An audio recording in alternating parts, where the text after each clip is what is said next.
Yeah, you can start.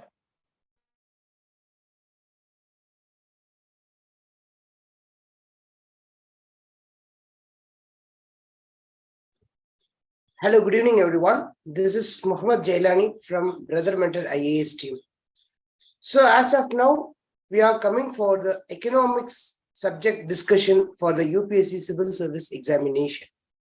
Now, in this class, we are going to see about the preliminary and also the mains aspects of the exam with respect to the economic subject. Now, first we get into the topic, that is the demo. We have to briefly see about the syllabus. ஒரு exam நம்ம approach பண்றோம் அப்படிங்கும்போது the main thing we have to do is the analysis of the syllabus. ஒரு சிலபஸை நம்ம எந்த அளவுக்கு தெளிவா தெரிஞ்சு வச்சிருக்கோம் அப்படிங்கறத பொறுத்து தான் நம்மளால ப்ரிப்பரேஷனோ அண்ட் ஆஃப்டர் தட் அதை வந்து எக்ஸாம்ல அப்ளை பண்றதுக்கோ it's very easy, it's very useful. Okay, so first of all let's move to the today's demo.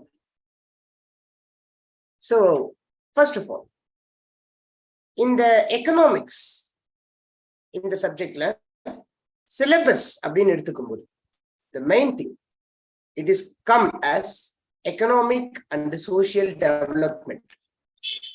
நம்ம டே டு டே லைஃப்ல நம்ம எக்கனாமி எந்த அளவுக்கு அப்ளை பண்றோம், எந்த அளவுக்கு யூசேஜ் பண்றோம் அப்படிங்கிறத பேஸ் பண்ணி தான் நமக்கு யூபிஎஸ்சி சிவில் சர்வீஸ் ப்ரிலிம்ஸ்லயோ அல்லது மெயின்ஸ்லயோ நமக்கு கொஸ்டின்ஸ் கேட்பாங்க. Okay, so இப்போதைக்கு நம்மளுடைய syllabus we have to see in very brief.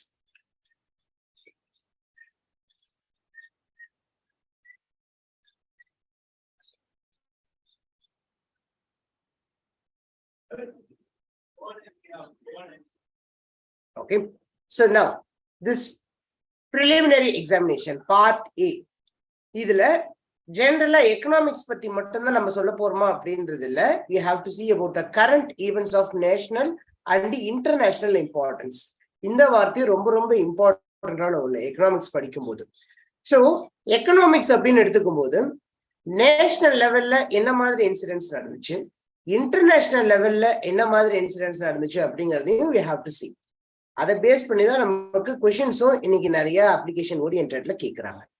And then economics அப்படின்னு கோர் கான்செப்ட்ல நம்ம போகும்போது the economic and social development. Okay, so how far the economic development நம்ம கன்சர்ன் பண்றோம், அதுல social development அதோட இது என்ன, ஃபார் எக்ஸாம்பிள் எப்படியெல்லாம் நம்ம பாவர்ட்டி அட்ரஸ் பண்றோம், எப்படியெல்லாம் அன்எம்ப்ளாய்மெண்ட் இஷ்யூவை அட்ரஸ் பண்றோம், இந்த மாதிரி கான்செப்ட் எல்லாம் இதுலயே வந்து. அண்ட் தென் சஸ்டைனபிள் டெவலப்மெண்ட் அப்படிங்கிறது it is the development without compromising the needs of the future. எதிர்கால சந்ததியினரோட வளர்ச்சி, எதிர்கால சந்ததியினருடைய அந்த தேவைகளை நம்ம எந்த விதத்திலையுமே காம்ப்ரமைஸ் பண்ணாம நம்ம பண்ற டெவலப்மெண்ட் தான் சஸ்டைனபிள் டெவலப்மெண்ட். ஃபார் எக்ஸாம்பிள் இப்ப நம்ம எல்லாருக்குமே ஹவுசிங் ஃபார் ஆல், இது வந்து ஒரு டெவலப்மெண்டோடைய ஒரு ஆஸ்பெக்ட். எல்லாருக்குமே வீடு, பிரதான் மந்திரி ஆவாஸ் யோஜனா அந்த கான்செப்ட்ல நமக்கு எல்லாருக்குமே வீடு அப்படிங்கிற ஒரு ஸ்கீம் வந்து கவர்மெண்ட் லான்ச் பண்றாங்க. ஆனால் அந்த வீடு கட்டுறது எல்லாருக்குமே யூஸ்ஃபுல்லா இருக்கிறதோட மட்டும் இல்லாம ஃபியூச்சர் ஜெனரேஷன் அவங்கள எந்த விதத்திலையுமே இது பண்ணக்கூடாது. ஃபார் எக்ஸாம்பிள் வீடு கட்டுறதுக்கு நிறைய திங்ஸ் தேவைப்படும். ஃபார் எக்ஸாம்பிள் இந்த ராக்கு, சாண்டு, இந்த மாதிரி நிறைய திங்ஸ். ஸோ இதை வந்து நம்ம அதிகமான அளவுக்கு அதை எக்ஸ்ப்ளாய்ட் பண்ணும்போது இங்க பெரிய அளவுக்கு என்விரான்மெண்டல்ல இஷ்யூ ஆகலாம். அது மூலமா ஃபியூச்சர் ஜெனரேஷன்ஸுக்கு போதுமான ரிசோர்ஸ் கிடைக்காம போகலாம், வாட்டர் ரிசோர்ஸ் கிடைக்காம போகலாம், மினரல் ரிசோர்ஸ் கிடைக்காம போகலாம். இந்த மாதிரி நிறைய நம்ம சொல்லிட்டே போக முடியும். ஸோ ஒரு டெவலப்மெண்ட் அப்படிங்கிறது ஒரு லாங் டேர்ம் பேசிஸை வச்சுதான் அது இருக்கும். ஸோ இது ஒரு என்விரான்மெண்டோடு ஒரு லிங்க் பண்ண ஒரு கான்செப்ட் தான் சஸ்டைனபிள் டெவலப்மெண்ட். நெக்ஸ்ட் நம்ம சொன்ன பாவர்ட்டி. இன்னைக்கு பாவர்ட்டி அப்படிங்கிற ஒரு விஷயம் that is sustainable development goals, SDG அப்படின்னு சொல்லுவாங்க. அதுல ரொம்ப முக்கியமான ஒரு கான்செப்ட் என்னன்னா that is zero poverty. இதெல்லாம் 2030க்குள்ள we have to achieve அப்படிங்கிறது யுனைடெட் நேஷன்ஸ் அந்த இதுல வர ஒரு விஷயம், sustainable development goals.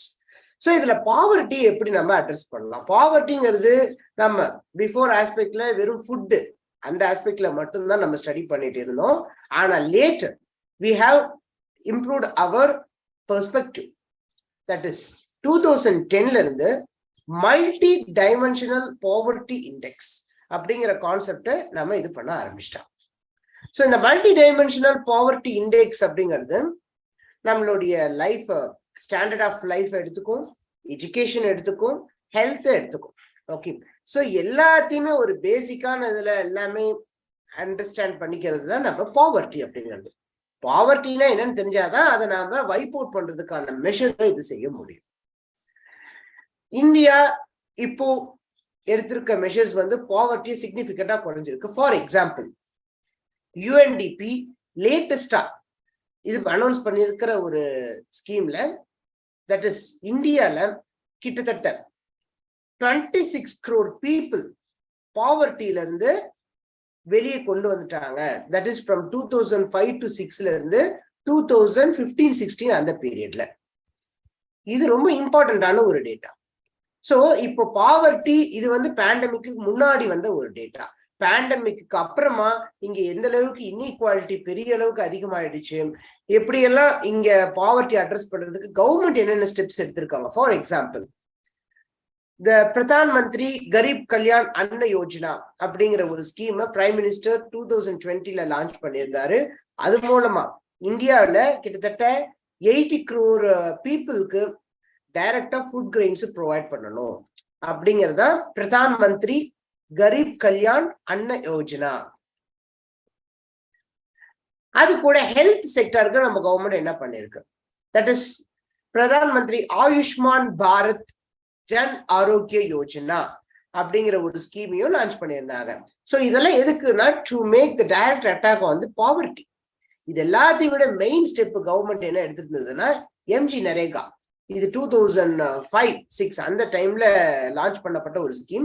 That is to give the assistance for that is guarantee of the employment. Okay, Mahatma காந்தியோட பேர்ல ரூரல் பாப்புலேஷன்ல, ஏன்னா இந்தியாவில கிட்டத்தட்ட 75% population is located only on the rural areas. So அந்த மாதிரி பீப்புளோடைய எம்ப்ளாய்மெண்ட் என்ஷூர் பண்ணணும். ஏன்னா எம்ப்ளாய்மெண்ட் கிடைச்சிருச்சுனாலே பாவர்ட்டி ஆட்டோமேட்டிக்கா ரெடியூஸ் ஆகும். So that's why MG NREGA அப்படிங்கிற அந்த ஸ்கீமை கவர்மெண்ட் லான்ச் பண்ணுது. ஈவன் நம்ம யுஎன்டிபி சொன்ன அந்த டேட்டாவுக்கும் இதுக்கும் ஒரு பெரிய பாசிட்டிவ் கோரிலேஷன்ஸ் இருக்கு அப்படிங்கிறதும் மறுக்க முடியாத உண்மை. And then next what we are going to see is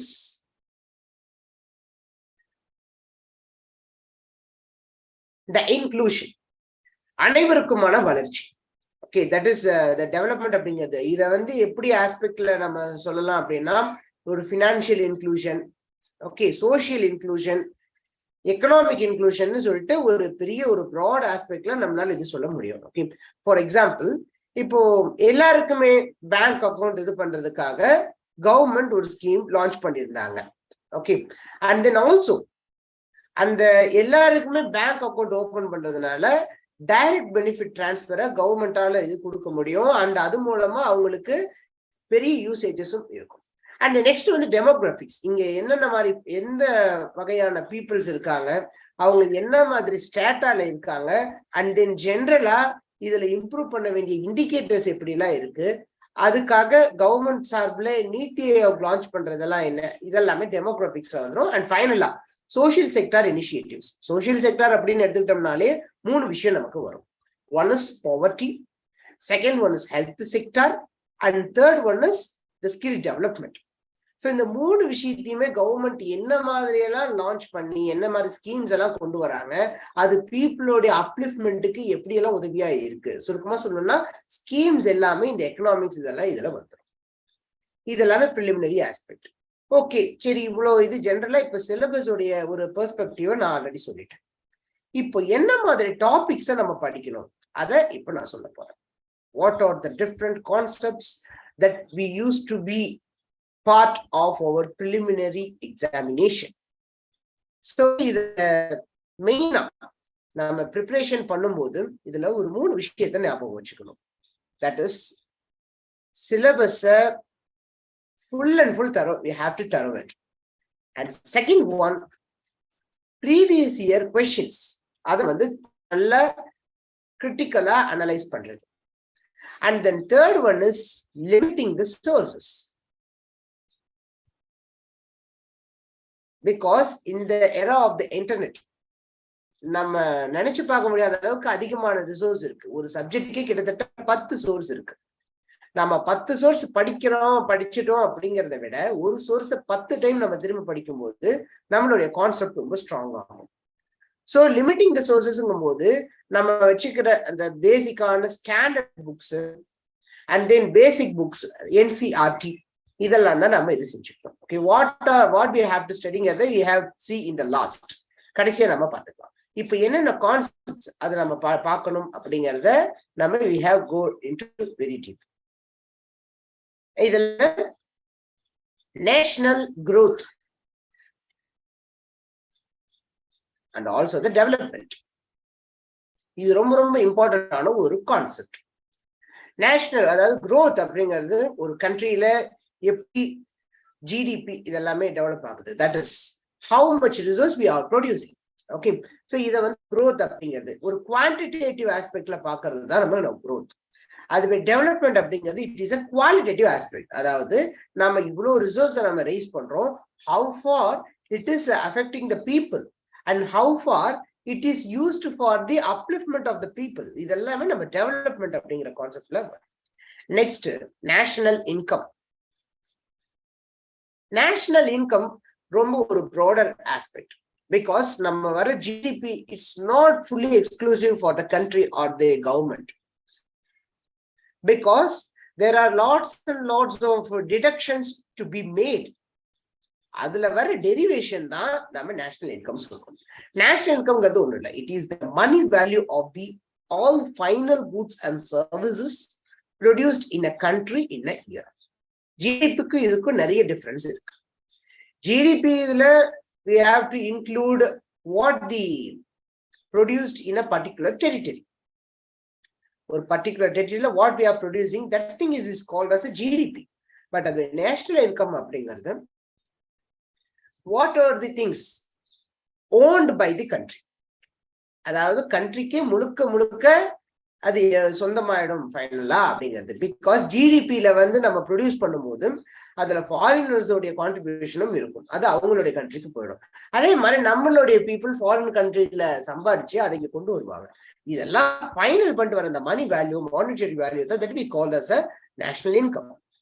Next, third one is planning.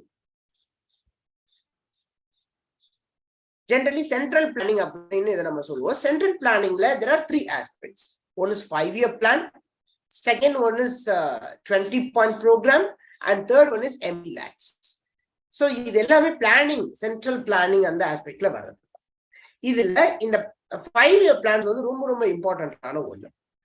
1951ல start ஆயிட்டு 2017 வரைக்குமே பிளானிங் அமல்ல இருந்துச்சு. இதுல 2012ல போட்டதுதான் last 5-year plan, that is 12th 5-year plan. So இதெல்லாமே ஒரு சென்ட்ரலைஸ்டு டெண்டன்சில இருந்து அதை ஃபர்தரா டீசென்ட்ரலைஸ் பண்ணணும், இன்னைக்கு இருக்கிற பிரசன்ட் டே நீட்ஸ் அதை ஃபுல்ஃபில் பண்ணணும் அப்படிங்கிறதுக்காக கவர்மெண்ட் ஆஃப் இந்தியா 2015ல நீதி ஆயோக் அப்படிங்கிற ஒரு புது ஆர்கனைசேஷனை இது பண்ணாங்க. இது ஒரு எக்ஸ்ட்ரா கான்ஸ்டிடியூஷனல் பாடி, எக்ஸிகியூட்டிவ் ரெசல்யூஷன்ல கொண்டு வரப்பட்டதுதான். Even so the planning commission also planning கமிஷனை ஸ்கிராப் பண்ணிட்டு இந்த நீதி ஆயோக கொண்டு வராங்க. Okay, next the inflation. Inflation, it is just a increase in general value of the general price level. நார்மலா நாம இப்போ யூஸ் பண்ணிட்டு இருக்க பொருளோட விலை நார்மலை விட அதிகமாகிறது தான் we have called it as a inflation. ஒரு பொருள் வந்து ரொம்ப விலை அதிகமாயிட்டே இருக்கு, 10 ரூபாய் வித்துட்டு இருந்த பொருள் வந்து இன்னைக்கு 100 ரூபாய்க்கு விற்குது. ஒரு இது மட்டும் இல்லாம ஒரு ஸ்ட்ரீம் ஆஃப் ப்ராடக்ட்ஸ் அந்த இதுல இருக்கு, அதெல்லாமே நம்ம இன்ஃபிளேஷன் அப்படின்னு நம்ம சொல்லுவோம். ஸோ இந்த இன்ஃபிளேஷன் அப்படிங்கிற ஒரு வார்த்தையை இப்போ நான் இதை அண்டர்லைன் பண்றேன் அப்படின்னா, because in recent days it is become a very critical trend among the world. Last year, that is in May 2022ல வந்து ஸ்ரீலங்கால ஒரு மிகப்பெரிய எக்கனாமிக் கிரைசிஸ் வந்துச்சு. ஸ்ரீலங்கால ஈவன் இன்ஃபிளேஷன், அன்எம்ப்ளாய்மெண்ட் இதெல்லாம் ரொம்ப ஸ்கை ராக்கெட்டிங். அதுக்கு நிறைய ஃபேக்டர்ஸ் இருக்கு. ஓகே, ஸோ அந்த factors which has contributed to the fall of government itself. இப்ப ரீசெண்டா இது எங்க இதா இருக்குன்னா பாகிஸ்தான்.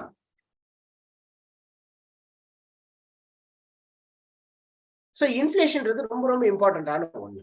உலகத்திலே எப்பயுமே இன்ஃபிளேஷன் ரொம்ப அதிகமா இருக்கிற கண்ட்ரி வந்து ரெண்டு. ஒன்னு வெனிசுலா சவுத் அமெரிக்கால இருக்கு, இன்னொன்னு ஜிம்பாப்வே.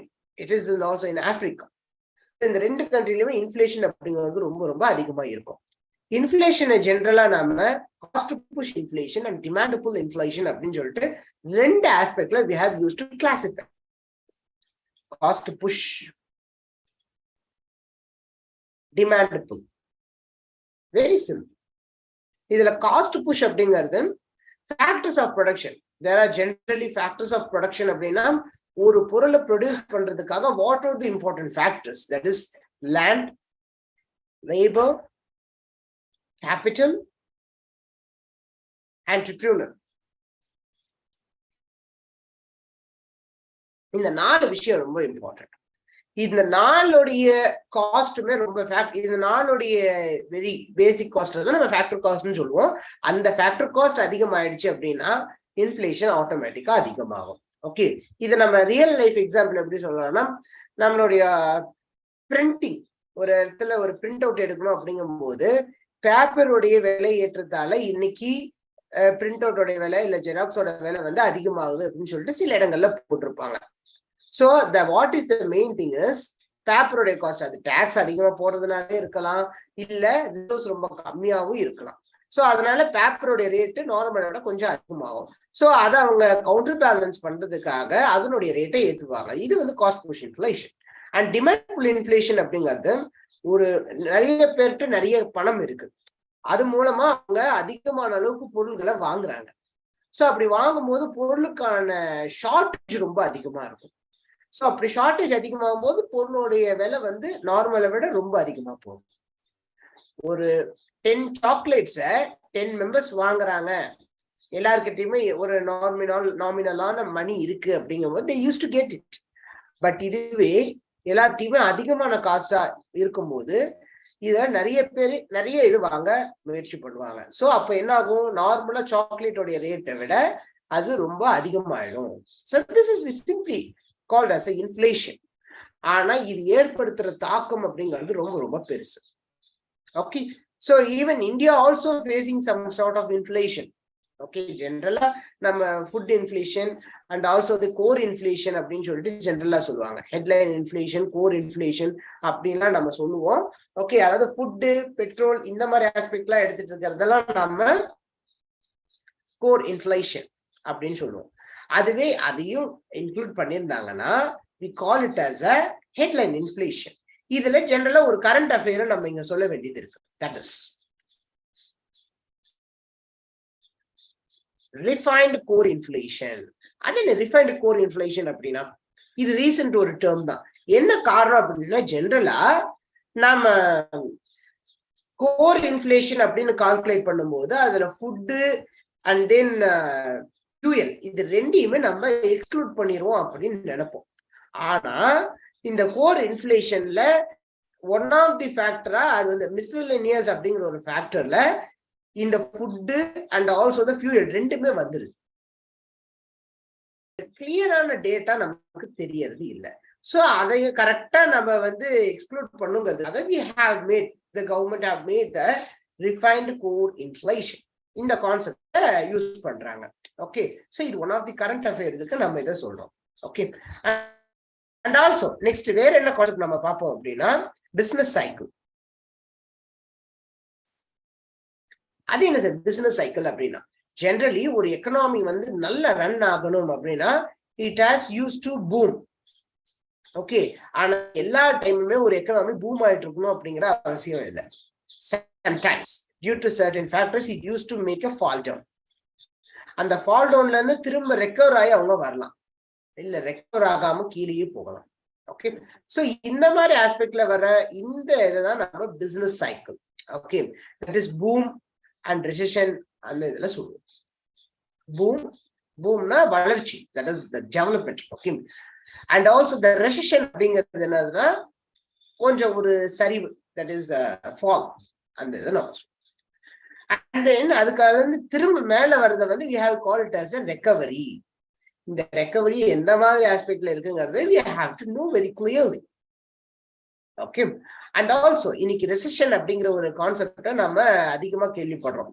அதாவது நம்மளுடைய எக்கனாமி வந்து ரொம்ப ஸ்லோ டவுன் ஆயிடுச்சு, ப்ரொடக்ஷன் ரொம்ப கம்மி ஆயிடுச்சு. அது நிறைய ஃபேக்டர்ஸ் இருக்கு, also the international factors. For example, Ukraine Russia வார் இது நடந்துட்டு இருக்கும்போது, இதுல நிறைய இம்ப்ளிகேஷன்ஸ் இருக்கு. ஆயிலுடைய பிரைஸ் வந்து வழக்கத்தை விட அதிகமாகலாம்.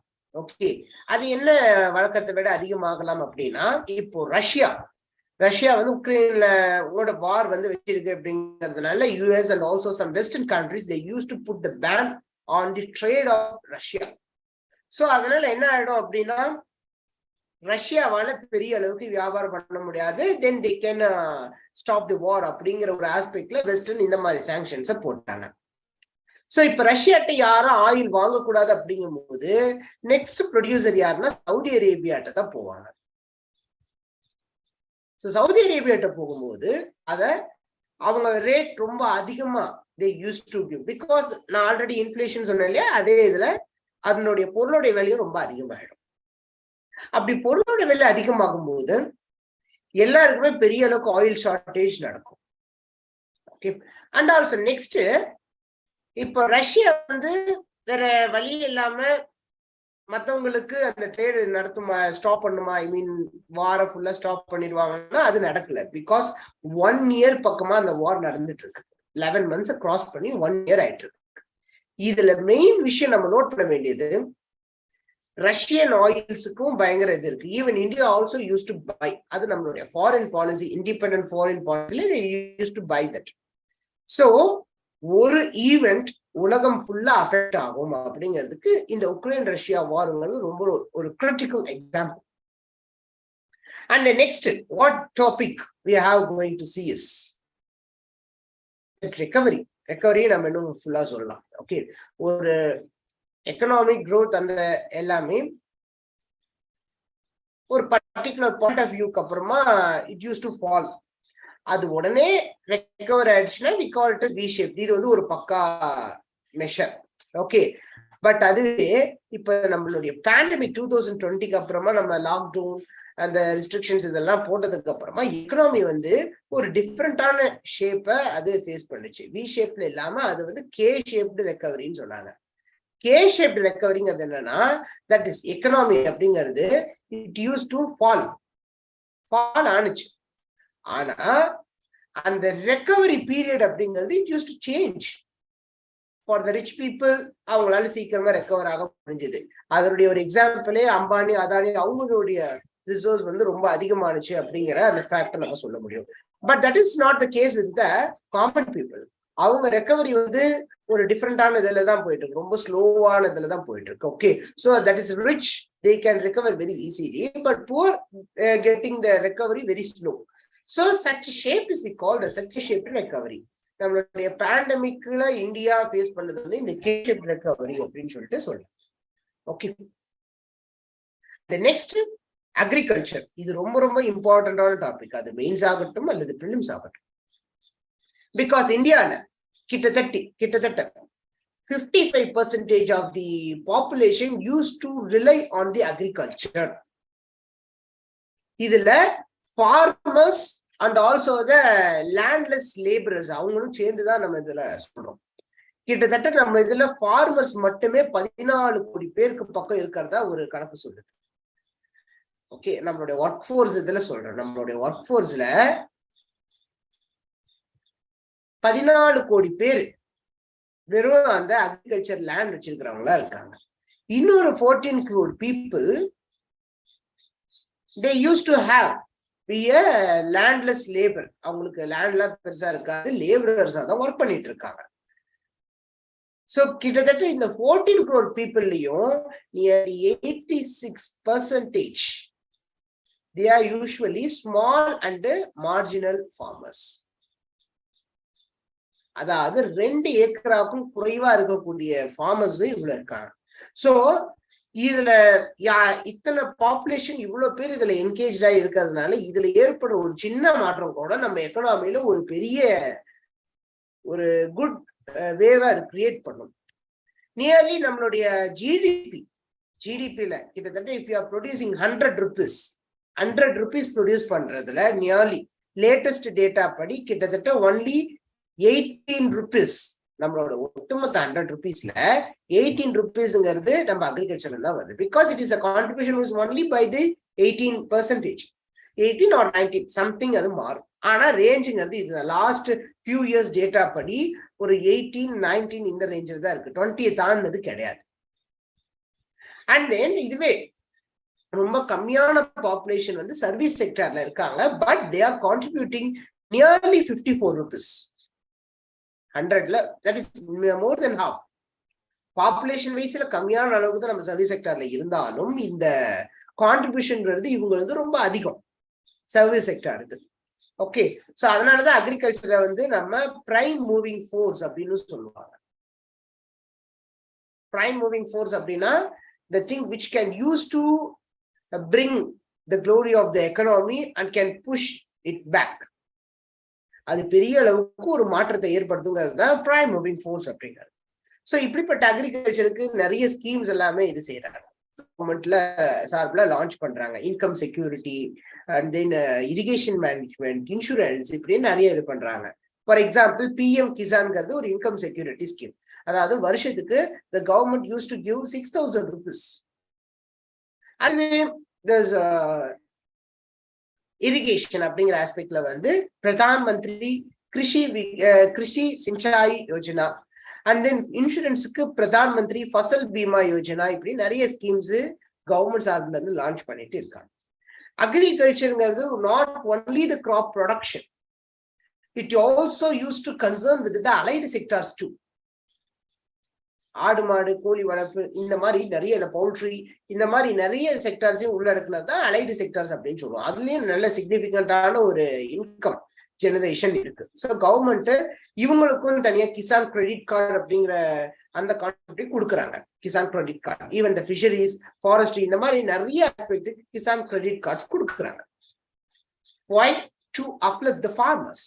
ஏன்னா ஃபார்மர்ஸ் உடைய லைஃப் அப்லிஃப்ட் பண்ணோம் அப்படின்னா தான் நம்மளுடைய கண்ட்ரி எக்கனாமியும் நல்ல விதத்துல வளரும். Okay, because there are lots and lots issues entangled in the agriculture sector. இது மெயின்ஸ்ல இன்னும் ரொம்ப அதிகமானது இருக்கு. தட் மெயின்ஸ் ஆஸ்பெக்ட்ல we can use to see.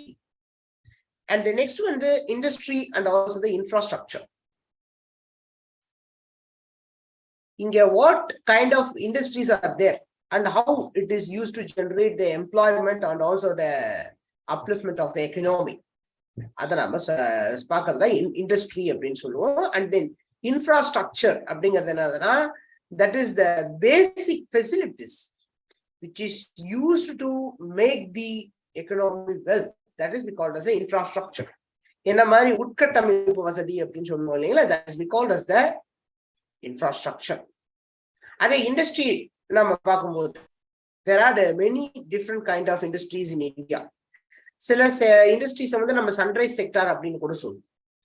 இண்டஸ்ட்ரியில கன்ஸ்ட்ரக்ஷன்ல ஆரம்பிச்சு ஃபுட் ப்ராசஸிங் இண்டஸ்ட்ரியில இருந்து நிறைய இண்டஸ்ட்ரீஸ் இருக்கு. ஸோ இந்த இண்டஸ்ட்ரியில போதுமான அளவுக்கு எம்ப்ளாய்மெண்ட் ஜென்ரேட் ஆகுதா அப்படின்னா நம்ம இன்னும் இந்த நேசன்ட் ஸ்டேஜ்ல தான் இருக்கும். ஸோ இண்டஸ்ட்ரியை ப்ரொமோட் பண்றதுக்காக மேக் இன் இந்தியா இந்த ஸ்கீம் கவர்மெண்ட் லான்ச் பண்ணிச்சு. அதுல இப்ப சக்சஸ்ஃபுல்லா இது பண்ணிட்டு இருக்காங்க. And then Atma Nirbhar Bharat, that is a self-sufficient India, self-reliant India. இதுக்கு பிரைம் மினிஸ்டரால அனௌன்ஸ் பண்ணப்பட்ட ஒரு பேக்கேஜ். இது மூலமா நிறைய இண்டஸ்ட்ரீஸ் இதை வந்து நம்ம ப்ரொமோட் பண்ணணும், எல்லாமே இங்கேயே நம்ம பண்ணிட்டு ஃபாரின்ல இது பண்ணக்கூடாது அப்படின்னு சொல்றது. Okay, for example toy industry, toys நம்ம 2020 அந்த ரேஞ்சில எல்லாம் டாய்ஸ் கிட்டத்தட்ட 80% ஆஃப் த டாய்ஸ் வந்து இம்போர்ட் தான் பண்ணோம். சிவியரா நம்மளுடைய அந்த ஃபாரின் எக்ஸ்சேஞ்ச் வந்து ரொம்ப சீக்கிரமா கரைஞ்சது. பிரைம் மினிஸ்டர் இதை பாயிண்ட் அவுட் பண்ணி நமக்கு நிறைய பொட்டன்ஷியல் இருக்கு, நிறைய இன்னோவேஷன் இருக்கு, ஸோ டாய் செக்டரை நம்ம ப்ரொமோட் பண்ணோம் அப்படின்னு சொல்லிட்டு. ஸோ அந்த ஆத்ம நிர்பார் பாரத் மூலமா டாய் செக்டர் வந்து ஒரு பெரிய அளவுக்கு வளர்ந்துட்டு வருது அப்படிங்கிறது ஒரு ரீசெண்ட் ரிப்போர்ட் சொல்றது. அண்ட் இன்ஃப்ராஸ்ட்ரக்சரை பொறுத்த வரைக்கும் கவர்மெண்ட் வந்து நிறைய இதுக்காக ஸ்கீம்ஸ், ஃபண்ட்ஸ் எல்லாமே இது பண்ணியிருந்தாங்க. Example PM Gati Shakti, logistic improvements, infrastructure developments ன்னு சொல்லிட்டு நிறைய விஷயங்களை இந்த PM Gati Shakti இன்வால்வ் பண்ணிருக்கு. அண்ட் தென் தட் ஒரு லேட்டஸ்டா ஒரு ஸ்கீம் இது பண்ணியிருந்தாங்க, அதாவது நேஷனல் மானிட்டைசேஷன் பைப்லைன் அப்படின்னு சொல்லிட்டு. நேஷனல் மானிட்டைசேஷன் பைப்லைன் அப்படிங்கிறது என்னன்னா, that is the brownfield assets.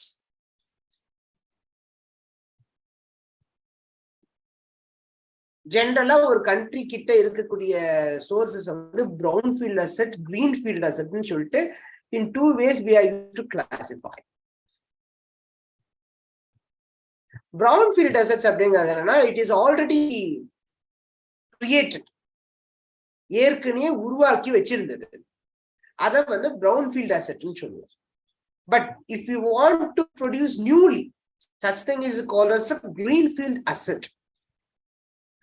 நம்ம இன்ஃப்ராஸ்ட்ரக்சர் இதுல இம்ப்ரூவ்மெண்ட் பண்றதுக்கு ஏற்கனவே இருக்கிற ரிசோர்ஸை, ஏற்கனவே இருக்கக்கூடிய அசெட்டை, கவர்மெண்ட் இதுல நிறைய இருக்கு, ஏர்போர்ட் இது மாதிரி, ஆனா அது ஃபுல் பொட்டன்ஷியலுக்கு நம்ம இன்னும் இது பண்ணல.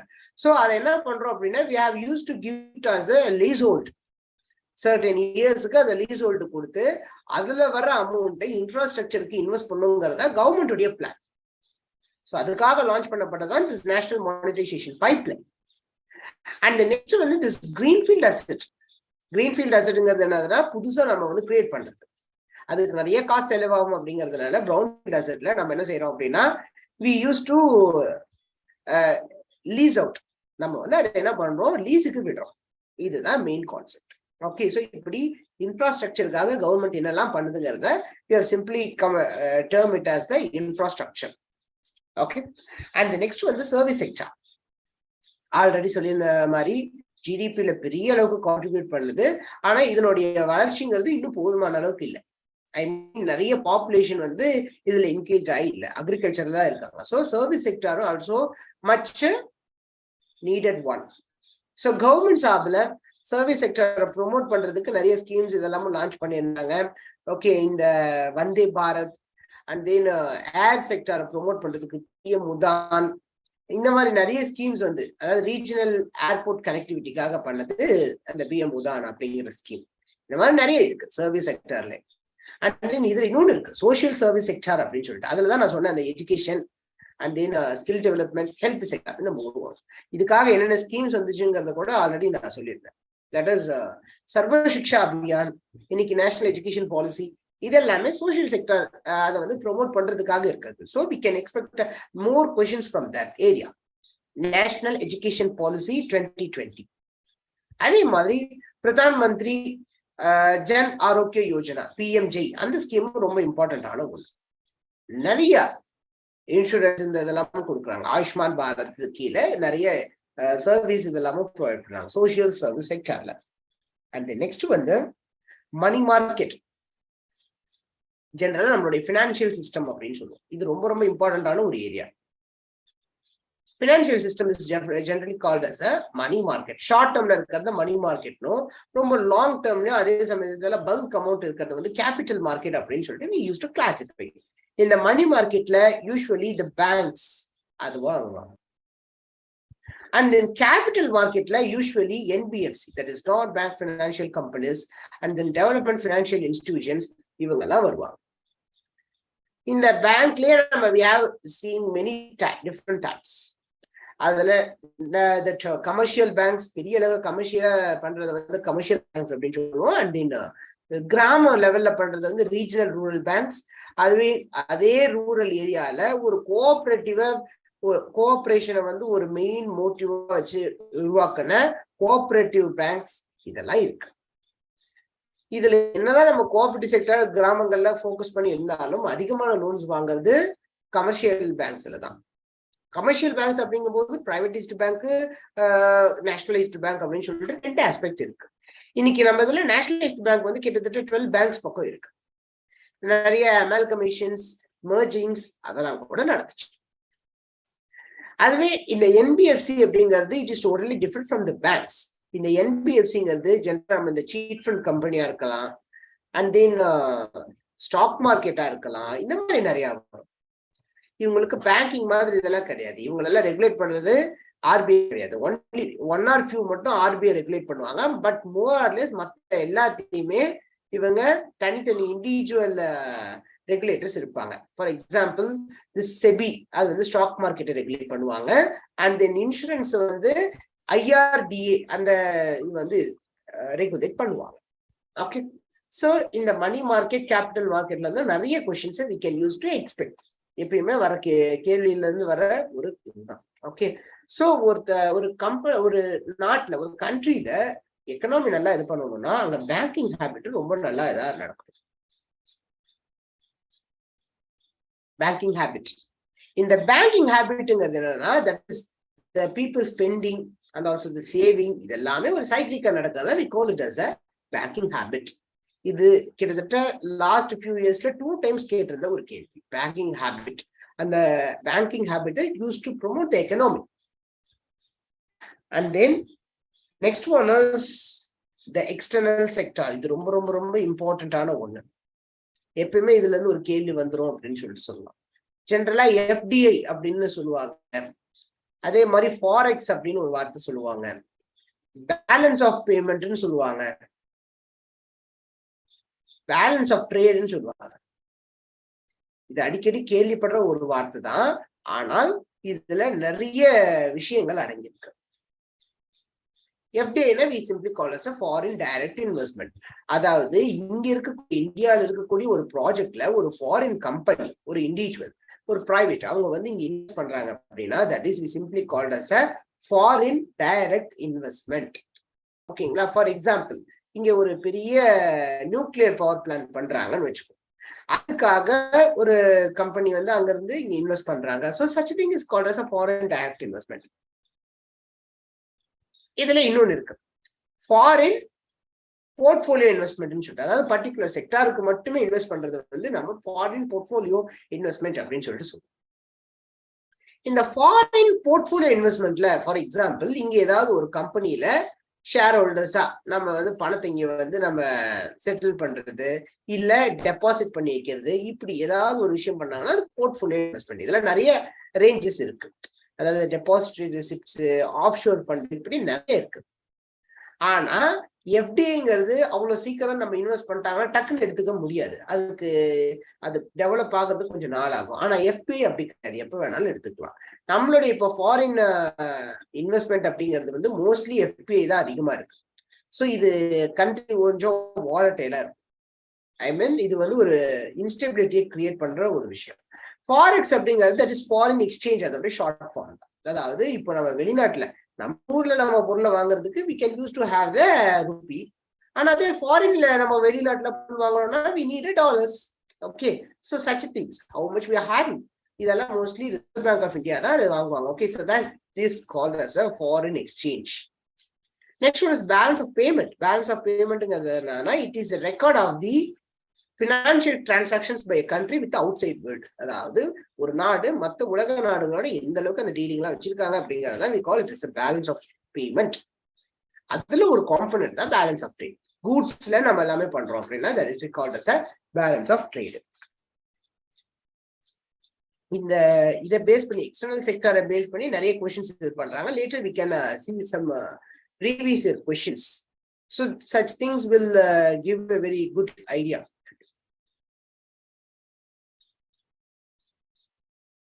அண்ட் இதுக்கப்புறம்லாம் சில பேசிக்கான இது மட்டும்தான், that is human development indicators, resource, இதெல்லாம் தான் நமக்கு வரும். ஹியூமன் டெவலப்மெண்ட் இண்டிகேட்டர்ஸ், அதாவது இங்க எந்த அளவுக்கு லைஃப் எக்ஸ்பெக்டன்சி இருக்கு, எந்த அளவுக்கு ஸ்கூலிங்ஸ் நடக்குது, கிராஸ் என்ரோல்மெண்ட் ரேஷியோ எப்படி, இந்த மாதிரி நிறைய விஷயங்கள் வந்து ஹியூமன் டெவலப்மெண்ட் இண்டிகேட்டர்ஸ் அதெல்லாம் வந்துடும்.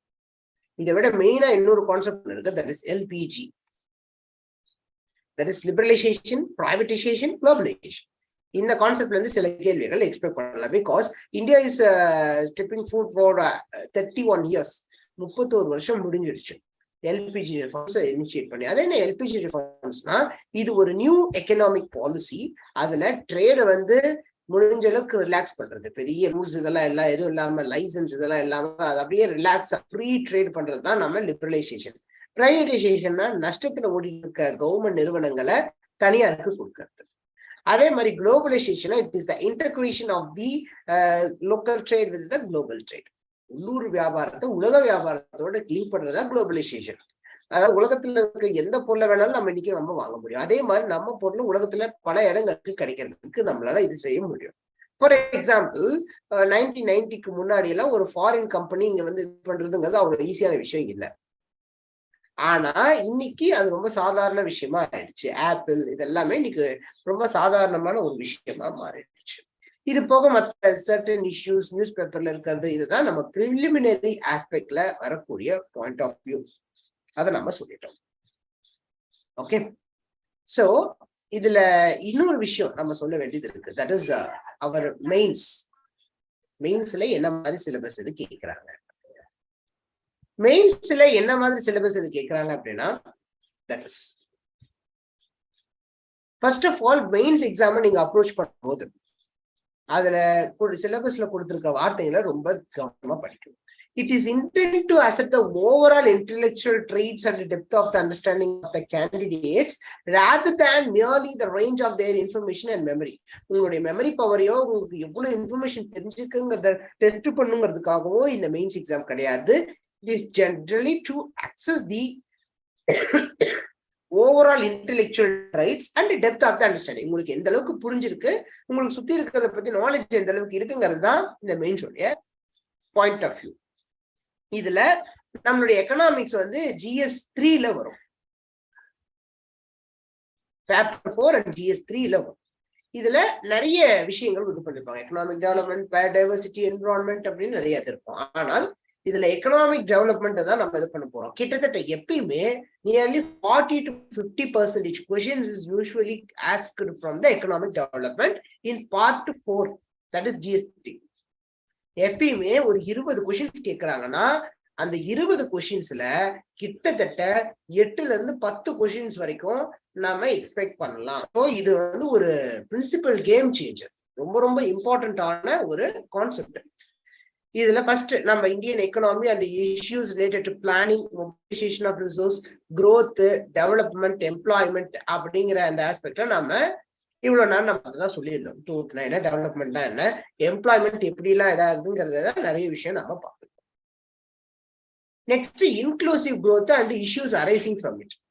நம்ம எல்லாரையுமே உள்ளடக்கின வளர்ச்சியை கொடுக்கிறோம் அப்படின்னா அதுல என்ன மாதிரி பிரச்சனைகள்லாம் வருது, what are the issues. For example இப்ப எல்லாருமே உள்ளடக்கின வளர்ச்சின்னு சொல்லிட்டு எல்லாருக்குமே நம்ம எல்லா அக்சசிபிலிட்டியும் கொடுக்குறோம்னு சொல்லிட்டு ஒரு பவர் பிளான்ட் அல்லது ஒரு ஹைட்ரோ பவர் பிளான்ட் நம்ம ரெடி பண்றோம். இது எல்லாருக்குமே வளர்ச்சி தான், இல்லைன்னு சொல்லல. ஆனா அந்த பவர் பிளான்ட்டை ரெடி பண்றதுக்கான பிளேஸ், அதுல என்விரான்மெண்ட் ஏதாவது பாதிக்கப்படுதா, இல்ல பலரோட லைவ்லிஹுட் ஏதாவது பாதிக்கப்படுதா, இப்படி நிறைய ஆஸ்பெக்ட்ல நாம பார்க்கணும். அதுதான் இந்த எக்ஸாம்ல ரொம்ப இம்பார்ட்டன்டான ஒரு மெயின்ஸ் பெர்ஸ்பெக்டிவ்ல. அண்ட் நெக்ஸ்ட் வந்து கவர்மெண்ட் பட்ஜெட்டிங். கவர்மெண்ட் பட்ஜெட்டிங்கிறது என்னதுன்னா, கவர்மெண்ட் சார்பில் எப்பயுமே நமக்கு பட்ஜெட்டிங் சொல்லிட்டு, அதாவது நிதி ஒதுக்குதல், that is effective utilisation of the resources, அதான் இது பண்ணுவாங்க. ஸோ நம்ம பேங்கிங் அது ஒரு பக்கம் இருந்துச்சு அப்படின்னாலும் இந்த பப்ளிக் ஃபைனான்ஸுங்கிறது ரொம்ப இம்பார்ட்டன்டான ஒரு கான்செப்ட். அதாவது ஜென்ரலா எப்படி கேள்விகள் வரும் அப்படின்னா, கேபிட்டல் ரிசிப்டுக்கும் ரெவென்யூ ரிசிப்டுக்கும் என்ன மாதிரி டிஃபரன்ஸ், கேபிட்டல் பட்ஜெட்டுக்கும் ரெவென்யூ டெபிசிட்டுக்கும் ரெவென்யூ பட்ஜெட்டுக்கும் என்ன மாதிரி டிஃபரன்ஸுங்கிற மாதிரி கொஸ்டின்ஸ் கேட்டிருக்காங்க. ஸோ கவர்மெண்ட் பட்ஜெட்டிங்கும் ஒரு இம்பார்ட்டன்டான ஏரியா. கவர்மெண்ட் இவ்வளோலாம் ஃபண்ட் எல்லாம் அலாட் பண்றாங்க, இவ்வளோலாம் இது ரைஸ் பண்றாங்க, இதனால என்ன மாதிரி நம்ம ஐ மீன் ஸ்கீம்ஸ் அனௌன்ஸ் பண்ணியிருக்க ஸ்கீம்ஸ்னால எப்படியெல்லாம் நம்ம எக்கனாமியை டெவலப் பண்ணலாம், இந்த ஆஸ்பெக்ட் கவர்மெண்ட் பட்ஜெட்டிங் அப்படின்னு சொல்லுவோம். ஓகே, அண்ட் நெக்ஸ்ட் நம்ம சொல்லக்கூடிய ஒரு 3-4 areas it's peculiarly to the agriculture. அக்ரிகல்ச்சர்ல நம்ம கண்ட்ரியில என்ன மாதிரி கிராப்ஸ் நாம போடுறோம், what are the cropping patterns in various parts of the country. இது ஒரு ஜியோகிராஃபி ரிலேட்டடுன்னு சொல்லலாம். ஏன்னா இந்தியாவில் என்ன கிராப் அதிகமா போடுறாங்க அப்படின்னா இட் இஸ் ரைஸ் அண்ட் வீட், பேடி அண்ட் வீட், இதுதான் அதிகமான அளவுக்கு போடுறாங்க. ஸோ இதுக்கு பின்னாடி இருக்கிற ஒரு ஹிஸ்டாரிக்கல் பேக்ரவுண்ட் நம்ம தெரிஞ்சுக்கிட்டோம்னா நம்ம இந்த ஆஸ்பெக்ட் நம்ம தெரிஞ்சுக்கிறது ரொம்ப ஈஸியா போயிடும். தட் இஸ் நியர்லி ஒரு 50-60 இயர்ஸ்க்கு முன்னாடி ஒரு பெரிய அளவுக்கு நம்ம இந்தியா வந்து ஒரு ஃபுட் ஷார்டேஜை ஃபேஸ் பண்ணிச்சு 1960s. ஸோ அப்ப என்ன பண்ணாங்க அப்படின்னா, இந்தியன் கவர்மெண்ட் வந்து மினிமம் சப்போர்ட் ப்ரைஸ் அப்படிங்கிற ஒரு ஃபினான்ஷியல் எய்ட் கொடுக்கணும். அதாவது ஒரு கிராப் நம்ம ஃபீல்ட்ல வாங்குறோம், மார்க்கெட்ல வாங்குறோம் அப்படின்னா இந்த காஸ்ட்டுக்கு கீழே இது பண்ணக்கூடாது அப்படின்னு அனௌன்ஸ் பண்ற ஒரு மெஷர் தான் மினிமம் சப்போர்ட் ப்ரைஸ். இந்த மினிமம் சப்போர்ட் ப்ரைஸ் 1966ல இருந்து இது பண்ணிட்டு கிட்டத்தட்ட 23 கிராப்ஸுக்கு இன்னைக்கு வரைக்கும் கொடுத்துட்டு இருக்காங்க. ஆனா இதுல ஜென்ரலா நம்ம எது லாபம் எது டிமாண்டபிள் அப்படின்னா இந்த ரைஸ் வீட்டு தான். ரைஸ் வீட் இந்த இது வந்து நம்மளுடைய லேண்ட் பேட்டர்ன்ஸே பெரிய அளவுக்கு சேஞ்ச் பண்ணிடுச்சுன்னு சொல்லலாம். Because after the advent of the green revolution it requires more and more irrigation. நிறைய தண்ணி தேவைப்படுது. ஸோ நிறைய தண்ணி தேவைப்படும் போது என்ன ஆயிடுது, இந்த கிராப்பை தான் அதிகமான அளவுக்கு இது பண்ணப்படுது, கல்டிவேட் பண்ணப்படுது. ஏன்னா இதுக்குதான் எம்எஸ்பி இருக்கு, நல்ல காசு நிறைய கிடைக்கும் அப்படின்னு சொல்லிட்டு அதை இது பண்றாங்க. ஏன்னா இன்புட் காஸ்ட் வந்து எல்லாமே அதிகம். ஸோ அதனால நம்மளுடைய லைஃப் ஸ்டைல்ல இருந்து எல்லாமே இதை பேஸ் பண்ணியே மாறி போச்சு, ரைஸ் வீட்டு. ஸோ இதை டேக்கிள் பண்றதுக்கு என்ன மாதிரி இது செய்யலாம்? நாம கிரீன் ரெவல்யூஷன் விட்டோம். But that is even though it is a green revolution, it is not a evergreen revolution. இது நம்மளோட சஸ்டைனபிள் டெவலப்மெண்ட்டே கொஸ்டின் பண்ற மாதிரி. So what we have to do, that is we concern for the major crops and cropping patterns. Next என்ன மாதிரி irrigation நம்ம பண்றோம், இருக்கிற வாட்டர் ரிசோர்ஸ்ல எப்படிலாம் யூட்டிலைஸ் பண்றோம். ஏன்னா கிரவுண்ட் வாட்டர் அலார்மிங் ரேட்ல காலி ஆயிட்டு வருது. Okay, so this things are called the different types of irrigation. And then next நம்ம என்னதான் கஷ்டப்பட்டு நம்ம இந்த பொருள் எல்லாத்தையுமே இது பண்ணோம் அப்படின்னாலும் டிரான்ஸ்போர்ட் பண்றதுங்கிறது ரொம்ப ரொம்ப கஷ்டமான ஒரு விஷயம். ஏன் அப்படின்னா because of the weather and because of the access to the market. ஏதோ ரிமோட் ஏரியால ஒரு பயிர் போட்டிருக்காங்க அப்படின்னா அந்த பயிரை பத்திரமா பார்த்துட்டு அதை கொண்டு வந்து அந்த ஏபிஎம்சி மண்டியில வந்து வியாபாரம் பண்றதுங்கிறது அவ்வளவு ஈஸியான விஷயம் கிடையாது. Because lots and lots of bottleneck is involved there. So அதை சரி பண்றதுக்கு கவர்மெண்ட் சார்பில் ஃபார்மர்ஸ் பில் அப்படின்னு ஒரு சட்டத்தை கொண்டு வந்தாங்க. பட் அன்பார்ச்சுனேட்லி அதுல இருந்த சில எலமெண்ட்ஸ் வந்து ஃபார்மர்ஸ்க்கு ஃபேவரபிளா இல்லைங்கிறதுனால அதை ரீவேம்பும் பண்ணிட்டாங்க, எடுத்துட்டாங்க. அண்ட் நெக்ஸ்ட் வந்து அந்த மார்க்கெட்டிங்ல என்னென்ன மாதிரி இஷ்யூஸ் இருக்கு, இது ஃபார்மர்ஸ் சூசைட். இப்போ திடீர்னு மழை பெஞ்சிருச்சு இல்ல ஸ்னோஃபால் வந்துருச்சு அப்படின்னா the crop will entirely damage. இது பெரிய அளவுக்கு இஷ்யூஸை கிரியேட் பண்ணும். அண்ட் தென் ஃபார்மர்ஸுக்காக கவர்மெண்ட் டெக்னாலஜி எப்படிலாம் இது பண்ணிருக்காங்க. ஃபார் எக்ஸாம்பிள் இன்னைக்கு இநாம் அப்படின்ற ஒரு கான்செப்ட் இருக்கு. இநாம் அப்படிங்கிறதுனா that is electronic national agricultural market, eNAM அப்படின்னு சொல்லிட்டு. ஸோ இந்த இநாம் மூலமா அவங்களுடைய லைஃப் ஸ்டைல் எப்படி இது பண்ணலாம், ஐ மீன் எப்படி எல்லாம் அவங்களுடைய பொருளை விற்கலாம் அப்படிங்கறதெல்லாம் இப்போ கொண்டு வராங்க. ஓகே, அண்ட் தென் நெக்ஸ்ட் வந்து what are the issues related to the MSP. MSP அதிகமா கொடுக்கறதுனால ஃபண்ட் ஷார்டேஜ் ஒரு பக்கம் வருது. ஆனா அதே சமயத்துல இந்த மாதிரி சப்சிடி எம்எஸ்பி இதெல்லாம் அதிகமான அளவுக்கு கொடுக்கறதுனால ஒரு சஸ்டைனபிள் growth ஒரு டெவலப்மெண்ட்டோ இருக்கிறது இல்லை. ஃபார் எக்ஸாம்பிள் இப்போ ஃப்ரீ எலக்ட்ரிசிட்டி கொடுக்குறோம் ஃபார்மர்ஸ்க்குன்னு வச்சுக்கோம், அதை அவங்க கரெக்டான இதுல யூஸ் பண்ணுவாங்களா அப்படிங்கிறது நமக்கு தெளிவான ஒரு டேட்டா கிடையாது. அண்ட் தென் அது எக்ஸ்ட்ரக்கர்லயும் பெரிய அளவுக்கு டேமேஜை கிரியேட் பண்றதோட ஒரு ப்ரொடக்டிவிட்டிங்கிறது ரொம்ப கம்மியா இருக்கும். அண்ட் நெக்ஸ்ட் வந்து பப்ளிக் டிஸ்ட்ரிபியூஷன் சிஸ்டம். நமக்கு கிடைச்சிருக்கிற அந்த ஃபுட் கிரெயின்ஸ் எல்லாமே ஜென்ரலா ஃபார்மர்ஸ் கிட்ட இருந்து central government Food Corporation of India மூலமா they used to buy that. அப்படி வாங்குறத அவங்க திஸ் பப்ளிக் டிஸ்ட்ரிபியூஷன் சிஸ்டம்னு சொல்லிட்டு அந்த குடோன்ஸுக்கு அனுப்பிடுவாங்க. அவங்க நமக்கு சப்சிடைஸ்டு பிரைஸ்ல ரைஸ், வீட்டு, கெரோசின், மற்ற சர்க்கரை இப்படின்னு நிறைய விஷயங்களை கொடுப்பாங்க. ஆனா இதுல நிறைய லிமிடேஷன்ஸ் இருக்குது. இப்போ அதெல்லாம் சரி பண்ணுங்கிறதுக்காக தான் one nation one ration card அப்படிங்கிற ஒரு கான்செப்டை கொண்டு வந்தாங்க. One nation one ration card இதை கொண்டு வராங்க. ஓகே, இது மூலமா ஒருத்தங்க மைக்ரண்ட் லேபர்ஸாவே இருந்தாலும் அவங்களால ஈஸியா இது செஞ்சு கேன் கெட் இட் அப்படிங்கறத இதுல சொல்லியிருக்க இம்பார்ட்டன்ட் ஆனது. ஓகே, ஸோ இத நம்மளுடைய ஜென்ரல் அண்டர்ஸ்டாண்டிங் வச்சுதான் we have to move. அதுக்கப்புறமா அலைடு செக்டர் எந்த அளவுக்கு இதா இருக்கு, அதாவது நம்ம அனிமல் ரேரிங் அப்படிங்கிற கான்செப்ட்ல நம்ம பார்ப்போம். அது போக அக்ரிகல்ச்சரும் இண்டஸ்ட்ரியும் ஒரு கோரிலேட் ஆகிற ஏரியா இருந்ததுன்னா that is food processing industry. So ஒரு ஃபுட் ப்ராசஸிங் இண்டஸ்ட்ரியோடைய இது என்ன, அதோட எதிர்காலம் என்ன, ஸ்கோப் என்ன, அதோட யூஸ் என்ன, எங்க லொக்கேட் ஆயிருக்கு, அப்ஸ்ட்ரீம் டவுன் ஸ்ட்ரீம் ரெக்குவயர்மெண்ட், அதாவது முன்னாடி என்ன தேவை, அதாவது ஃபார்வர்ட் லிங்கேஜ் பேக்வர்ட் லிங்கேஜ்னு சொல்லுவாங்க. அதாவது ரா மெட்டீரியல் எங்க ப்ராசஸ் பண்ணுவாங்க, அதை எப்படி மார்க்கெட்ல சேல் பண்ணுவாங்கிற வரைக்கும் என்ன தேவைப்படுது, அதுல என்னென்ன பாட்டில் நெக்ஸ் இருக்குது, இது எல்லாமே ஃபுட் ப்ராசஸிங் அப்படிங்கிற கான்செப்ட்ல நமக்கு வந்துடும். Okay, so that is one. The food parks இதெல்லாமே லான்ச் பண்றாங்க, ஃபுட் பார்க்ஸ். அடுத்து இங்க என்னதான் நம்ம ஃபார்மர்ஸ் இருந்தாலும் 86% வந்து SMF இருந்தாலும் இன்னொரு லேண்ட் ரிஃபார்ம்ஸ் வந்து சரியான விகிதத்துல போய் சேரல.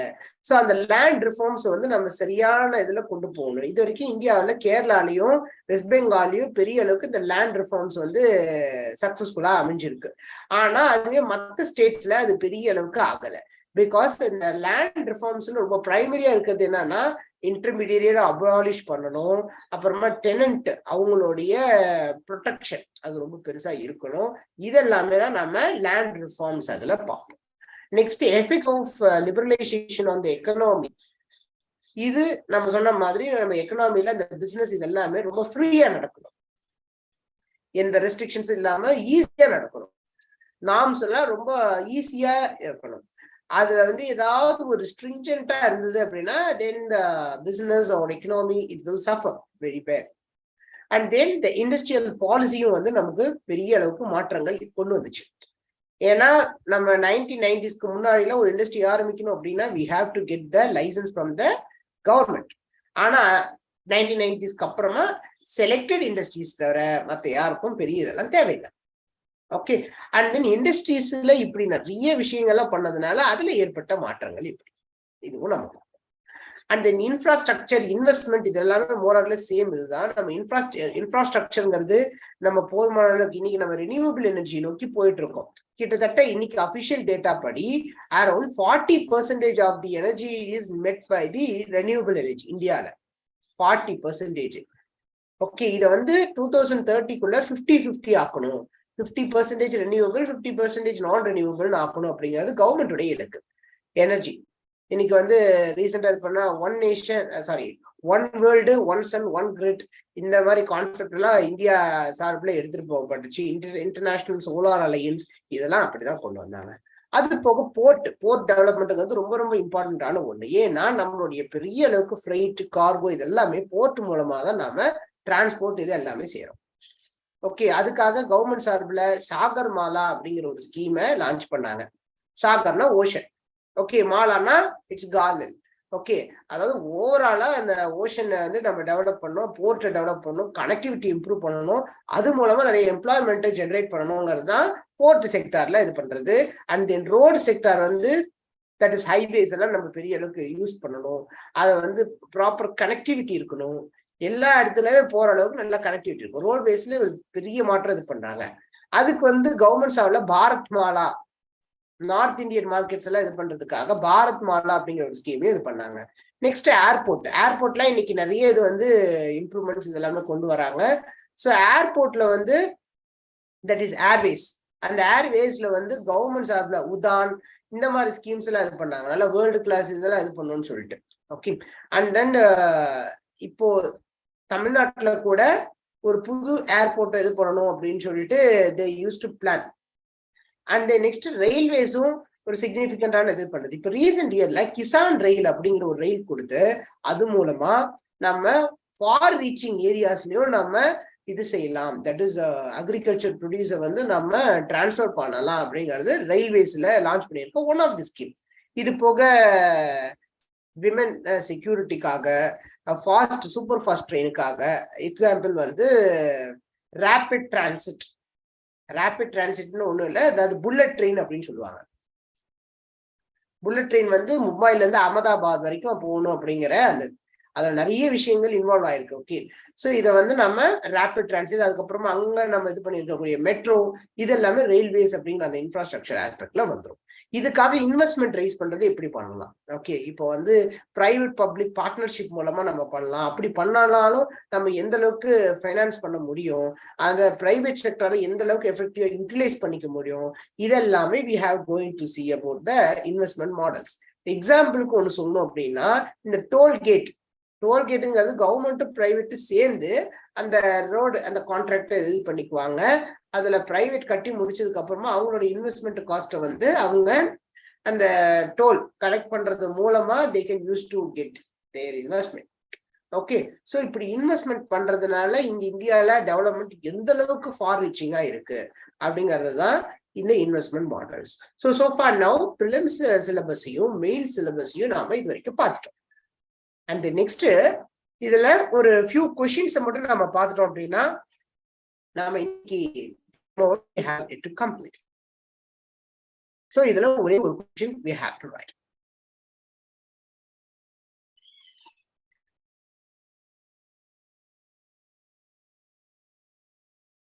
ஓகே, சோ ஒரு preliminary questions நாம இப்ப நான் சொல்ல போறேன். prelims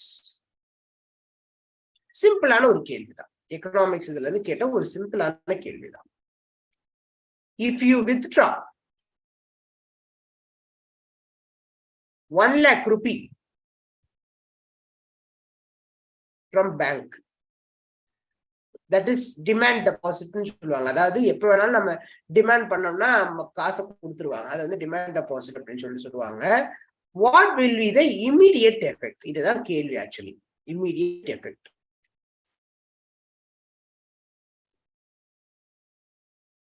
சோ இது நம்மளுடைய மணி சப்ளைல வந்து அதிகமாகுமா, கம்மி ஆகுமா, இல்ல சேமா இருக்குமா, அல்லது இருக்கிறத விட மணி ரொம்ப மாஸ் சர்க்குலேட் ஆகுமா, இந்த மாதிரி ஆப்ஷன்ஸை கொடுத்துருந்தாங்க. ஓகே, சோ ஜெனரலா நம்ம பேங்க்குக்கு அந்த பேங்க்ல நம்ம we are used to withdraw the money. அந்த மணி வித்ட்ரா பண்ணும்போது எக்கனாமில பெரிய அளவுக்கு ஒரு சேஞ்ச் நடக்க போறது கிடையாது. 1 லட்சம் ரூபாய் நம்ம டக்குன்னு நம்ம அக்கௌண்ட்ல இருந்து எடுக்கிறோம் அப்படின்னா அதுல பெரிய அளவுக்கு சேஞ்ச் இமீடியட்டால ஒன்றும் நடக்க போறது இல்லை. அந்த 1 லட்சத்தை வச்சு நீங்க என்ன பண்றீங்க, இன்வெஸ்ட் பண்றீங்களா, என்ன பண்றீங்கிறத பொறுத்து தான் அது வந்து அதிகமாகுமா கம்மியாகுமான்னு நம்ம சொல்ல முடியும். இல்லாட்டி we can't able to say. Okay, இது வந்து நாம there will be no change to leave it unchangedங்கிறது அதோட ஆன்சர். So இந்த மாதிரி பேசிக்கான questions we can use to get it. Okay, and then இன்னும் சிலது இருக்கு.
Okay, I hope one question paper is used to display over here.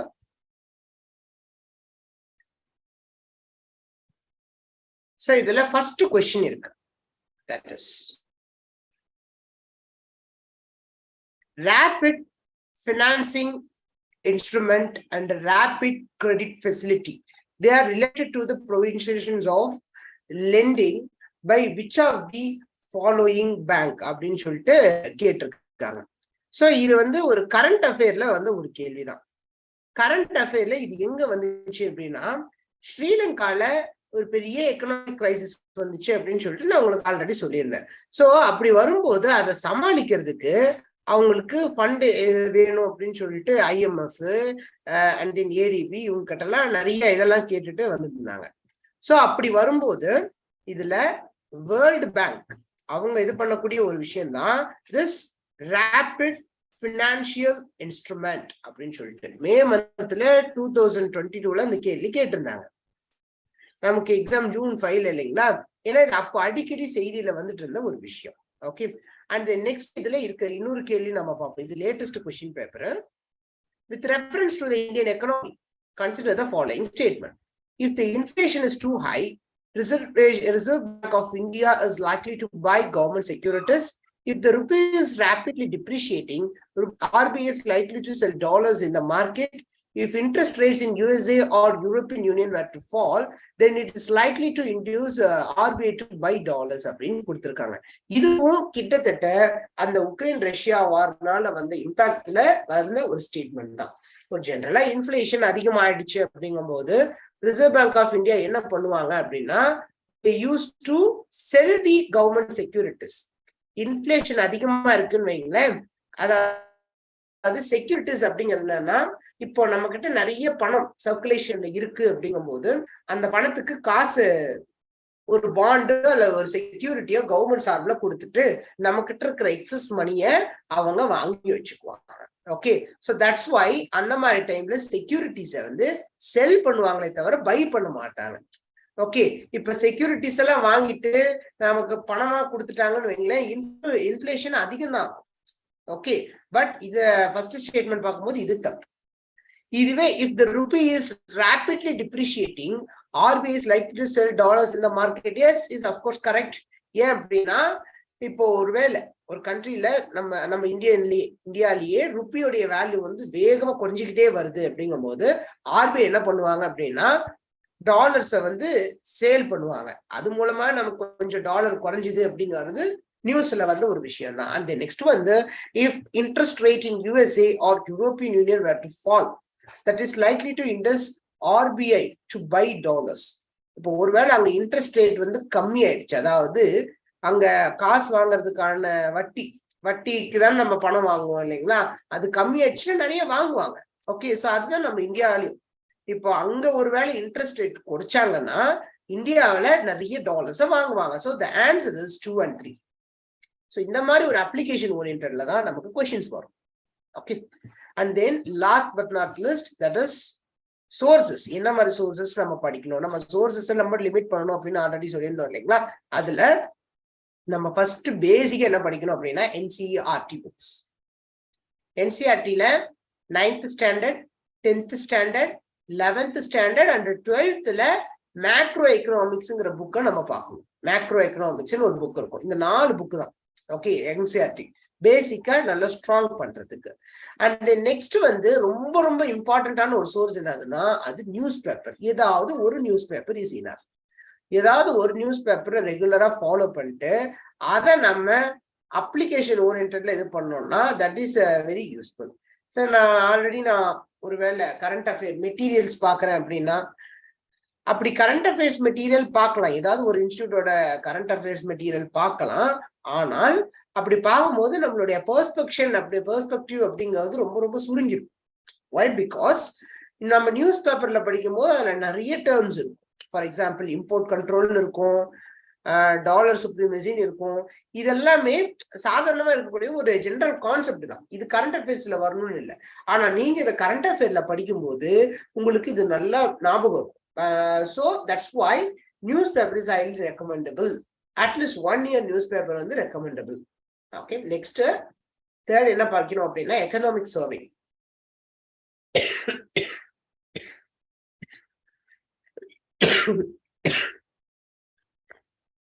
நம்ம எடுத்திருக்க நிறைய ஸ்டாண்டர்ட் புக்ஸ்ல வந்து அவங்களுடைய சோர்ஸ் எதை ரிலே ஆயிருக்கும்னா இந்த எக்கனாமிக் சர்வே தான்.